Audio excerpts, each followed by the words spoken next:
Hi hello నమస్తే అండి. ఈరోజు మీకు ఒక మంచి విషయం చెప్పదలుచుకున్నానండి. చాలామంది ఫైనాన్షియల్‌గా చాలా ఇబ్బంది పడుతూ ఉంటారు. ఇది ఇప్పటి నుంచి వచ్చిన సామెత కాదండి. ఎప్పటినుంచో వచ్చిన సామెతే. ఇదేం కొత్తగా చెప్పడం కాదు. కొంతమందికి తెలుసు, కొంతమందికి తెలీదు. నా దగ్గర వచ్చే క్లయింట్స్ ఎలా ఉన్నారంటే తెలుసా అండి, నిజమా మేడం ఇలా గూడా చేయొచ్చా మేడం? మాకిప్పుడు తెలియలేదు మేడం. 40 ఏండ్లోళ్ళు, 60 ఏండ్లోళ్ళు కూడా ఆ క్వెషన్ ఏసేటప్పటికి నాకే ఆశ్చర్యం అనిపిచ్చింది. నిజమా? ఇది కూడా తెలియదా వీళ్ళకు? ఇంత అమాయకులుగా ఉన్నారా? అని నాకు చాలా సార్లు అనిపిచ్చిందండి. మన పూర్వకాలంలో కూడా ఇల్లు అభివృద్ధి జరగాలన్నా, ఇంటి పనులు చేయాలన్నా, ఒక గృహప్రవేశం చేయాలన్నా కూడా ఉప్పు ఖచ్చితంగా తీసుకొని వెళ్తాం కదండీ! ఒక కొత్త ఇల్లు నూతన ప్రవేశం చేసినా, లేకపోతే ఒక కొత్త ఇంట్లోకి వెళ్తున్నా ఖచ్చితంగా ఉప్పు జాడి పట్టుకొనే వెళ్తాం. అవునా కాదా? ఈ ఉప్పు జాడి ఎలా ఎప్పుడు నిండుగా ఉంటే అప్పుడు మనకు ఎప్పుడు లక్ష్మీ కటాక్షం అనేది ఎప్పుడు ఉంటుందంటే, అందుకే ఎవరికీ ఉప్పు అప్పుగా ఇవ్వకూడదు, తీసుకోకూడదు అని చాలామంది అంటుంటారండి. కొంతమంది అమ్మలక్కలు ఉంటారు కదండీ! ఇంట్లో ఉప్పు అవ్వంగానే, "అక్క కొంచెం ఉప్పు ఉంటే ఇస్తావా?" అంటే గ్లాసులు నింపిచ్చేస్తారండి. అవునా కాదా? మీ ఇళ్ళలో ఎవరికైనా జరిగిందా ఇలా? ఉప్పుకు వస్తారు, పప్పుకు వస్తారు, చక్కెరకి వస్తారు, అన్నింటికి వస్తారండి. అది వాళ్ళకు హాబీ. చూసి చూసి అడుగుతారండి వాళ్ళు. తెలుసా? వాళ్ళ ఇంట్లో లేక కాదు. వాళ్ళ ఇంట్లో నుంచి తెచ్చుకుంటే మనకి కలిసొస్తుంది అని. పెరుగు కూడా అంతేనండి. ఎప్పుడు పడితే అప్పుడు పోసిచ్చేస్తారు. తోడుకు కావాలి. ఏమంటారండి? తోడుకు కావాలి అంటారు.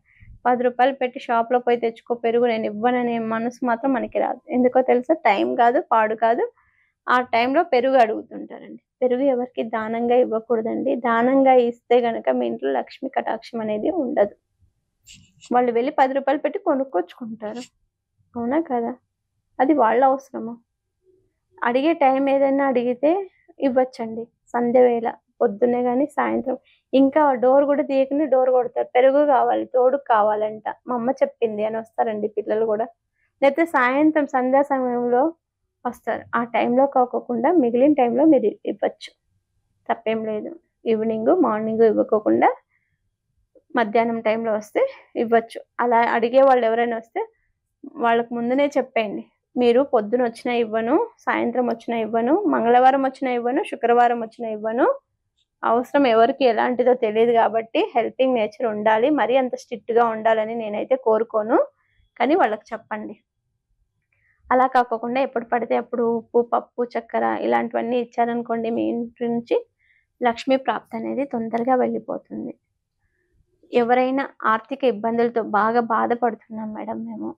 ఏవైనా మంచి రెమెడీ చెప్పావంటే, మనం ప్రతి ఇంట్లోనూ ఉప్పు జాడీలుంటాయి కదండీ! మనం ప్రతి నెల ఉప్పయిపోతుంది. కడిగి మళ్ళీ ఆ ఉప్పు జాడీలో మనము ఉప్పు వేసుకుంటూ ఉంటాం కదా! ఈసారి ఉప్పు మీరు జాడీ నింపేటప్పుడు ఎప్పుడు గాజు బౌల్‌లోనే పెట్టుకోవాలండి. ప్లాస్టిక్ దాంట్లో ఉప్పు వేయకూడదు. ప్లాస్టిక్ దాంట్లో మనం వాడకూడదు. ప్లాస్టిక్ వస్తువుల్లో తినకూడదు. ఇప్పటినుంచి మీరు సామాన్లు కొన్నప్పుడు ప్లాస్టిక్ వస్తువుల్ని ఇంట్లో తెచ్చుకోకూడదు అని ఒక నిషేధం పెట్టుకోండి. ఎందుకంటే వాటి వల్ల మనకి క్యాన్సర్ వస్తుందండి. ఉప్పు అస్సలు స్టోర్ చేయకూడదు. ఉప్పు, పప్పు, చక్కెర ఇలాంటివేవి కూడా ప్లాస్టిక్ వస్తువుల్లో స్టోర్ చేయకండి. ఇప్పటి నుంచి ఉన్నవి ఏవైనా ఉంటే తీసేసి, ఇప్పటి నుంచి కొత్తవేవైనా తెచ్చుకుంటే జాడీలు దొరుకుతాయండి మనకి. పింగాణీ జాడీలు దొరుకుతాయి. లేకపోతే కంటైనర్‌లు దొరుకుతాయి. గాజు కంటైనర్‌లు దొరుకుతాయి గదా! వాటిలో మీరు స్టోర్ చేసుకోవచ్చండి. మంచిది. ఈసారి ఉప్పు మీరు గనక కొత్తగా తెచ్చుకుంటే ఎప్పుడు కిలో తెచ్చుకోకండి. ఒక 5 కిలోలు పట్టుకొచ్చుకోండి. ప్రతి నెల ఒక 5 కిలోలు ఉప్పనేది ఖచ్చితంగా తెచ్చుకోండి. మీరు వాడండి, వాడకపోండి. మీరెంత కావాలంటే అంత వాడుకోండి. ఆ 5 కిలోల ఉప్పుల్ని 2 జాడీల్లో పెట్టుకోండి. 2 సెపరేట్ జాడీల్లో 2 పెట్టుకోండి. ఒకటి వంట కోసము వాడుకోండి. ఒకటి మీరు పూజ కోసం వాడుకోండి. ఒక జాడీలో ఉప్పు వంట కోసం వాడుకోండి. ఇంకొక జాడీలో ఉప్పు పూజ కోసము వాడుకోండి. ప్రతి శుక్రవారము, మంగళవారము ఉప్పు దీపం పెట్టండి. మీ ఇంటికి కలిసొస్తుంది. లక్ష్మీదేవి అనుగ్రహం కలుగుతుంది. అలానే ఆ ఉప్పు జాడి నింపేటప్పుడు ఒక పసుపు కలర్ గుడ్డలో అండి ఒక 3 పసుపు కొమ్మల్ని, ఒక 4, 5 యాలకుల్ని, 4, 5 చెక్క ఉంటుంది గదండీ మన ఇంట్లో. ధనప్రాప్తికి చెక్క కూడా చాలా ఇంపార్టెంట్ అండి.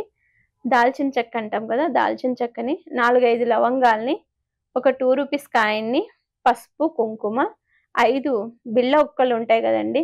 చిన్న ఒక్కలు కాకోకుండా బిళ్ళ ముద్ద ఒక్కలుంటాయి గదా!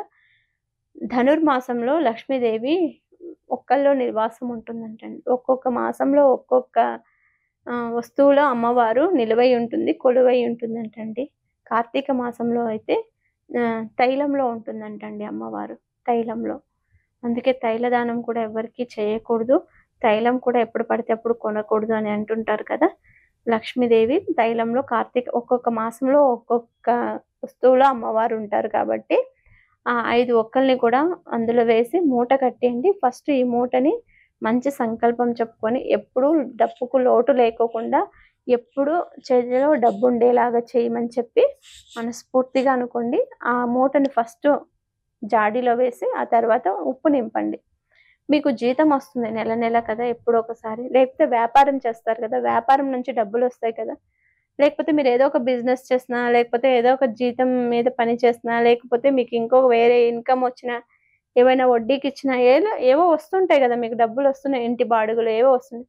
అవి వెంటనే తీసి ఇలా వాడుకోకోకుండా ఆ ఉప్పు జాడీలో ఒక రోజు స్టోర్ చేసేసేయండి.